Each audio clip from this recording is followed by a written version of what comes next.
I'm delighted to be here, the first institution in the country that works towards strengthening democracy,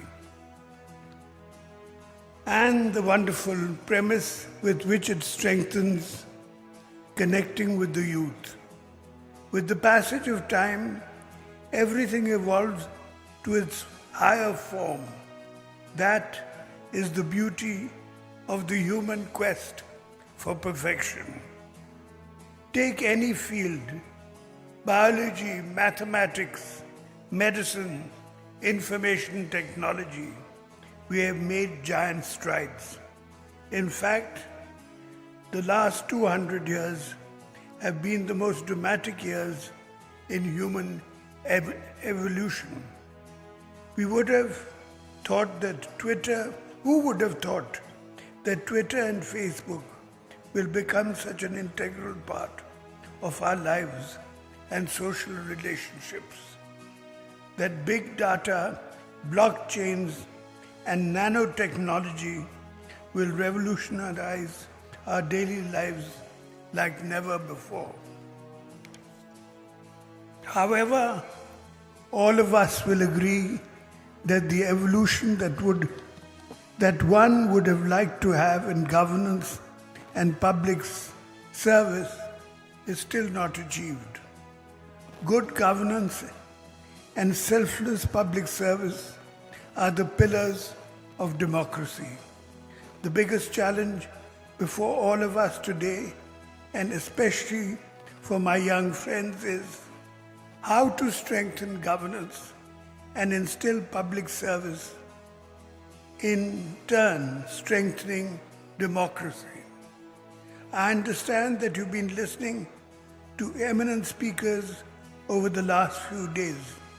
Let me tell you, I am no great speaker. 20 years ago, I was a political novice. I would never imagine that I'll be standing here as one of the longest serving chief ministers of the country. Today I can say with conviction that politics is not complicated. Politics is the most powerful instrument to bring about change in the lives of people.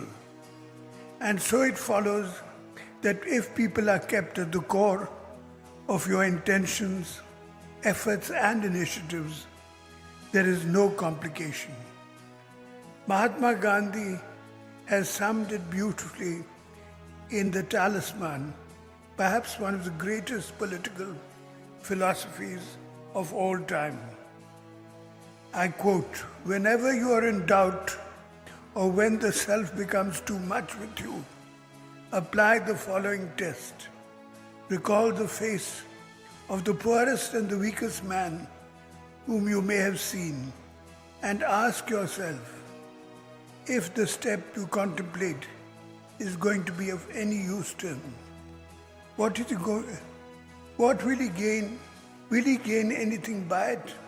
Will it restore him to control? Will it restore him to a control over his own life and destiny?" In public service, one keeps encountering these situations on a daily basis. 6 months ago, we had to take a decision on urban slum dwellers.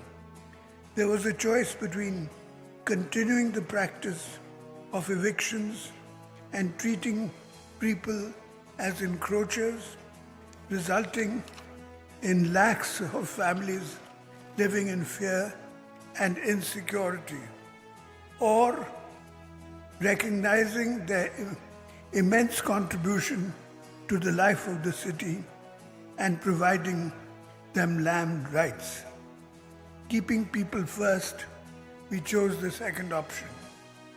A seemingly complicated situation always has a simple solution.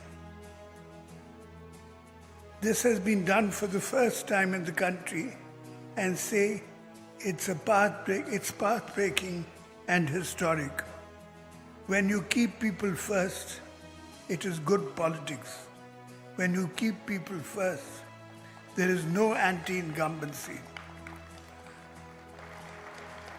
One of the greatest visionary leaders, Martin Luther King, had said, "You cannot lead people unless you love them." This to me is the other guiding political philosophy. If you love your people, you do not see the post you hold as a post, but as a means to serve the people. You do not see power as power, but as a means to transform the lives of the people. All the negatives associated with politics, power, wealth and position, dissolves into nothingness if you love the people. If you work for the love of people, even in the worst natural disasters, you aim for zero casualty and you end up setting global benchmarks. If you love your people, you do not want anyone without a roof over their heads, and you end up leading the country in rural housing. If you love your people, you will walk the extra mile to include the most vulnerable sections in your growth story, and will end up with the path-breaking initiatives of setting up tribal development councils. If you love your people, you don't want hungry stomachs staring into the night, and you end up with the highest poverty reduction in the country. If you love your people, you don't fight for elections. You fight for change and transformation. If you love your people with every intent, every step, every action, every signature, and with every breath, you will work for them.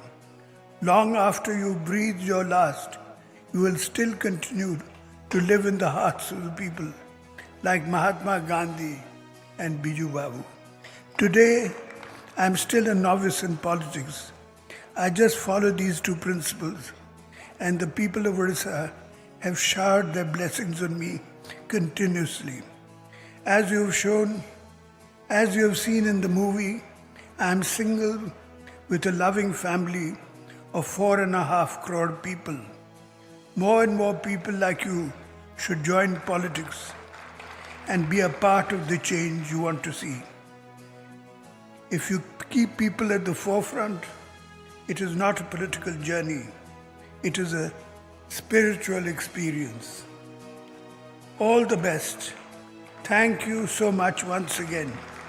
Bande Utkal Janani. Jai Hind.